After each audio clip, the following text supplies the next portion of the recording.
Tie your shoes. It's the perfect time to be transformed. I'm Mike Morrison with 2 minutes of insight and inspiration. Welcome to 2 Minute Transformation. Verse 15 in Ephesians 6 tells us about the next issue of God's armor. Paul writes, "And having shod your feet with the preparation of the gospel of peace." A wonderfully wise sage once told me, "Be prepared, young man, always ready. A righteous man should be able to preach, pray, or die in a moment's notice." I've never forgot his words. What was he commenting on? My shoes were untied as I was just minutes away from taking the pulpit to preach to his Athens, Georgia congregation. In the Old Testament, the Israelites were commanded to eat the Passover with their feet shod. In other words, shoes on.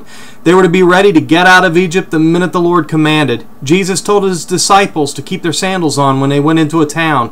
They were to stay prepared to carry the proclamation of the good news of the gospel. The word preparation here isn't meant to suggest a process of getting ready. It's meant to imply something that is already accomplished and at ready.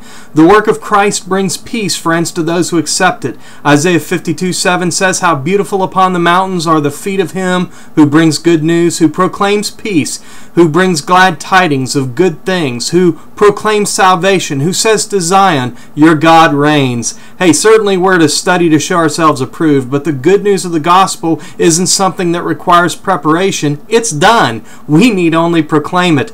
My wife can cook like nobody's business. When she's done preparing a meal, all she has to do is say to my daughter, "Supper."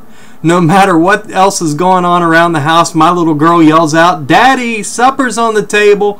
If I don't get back to her right away, if I don't respond, she'll get louder and louder until she's got my full attention. For the first century soldier, the feet, ankles, and shins were extremely well protected. Can't risk an injury, even a minor one there. We need to be able to stand, to resist our foe, pursue when vanquished, and flee when we're overcome. Be ready at all times for all things. So, lace up and be transformed.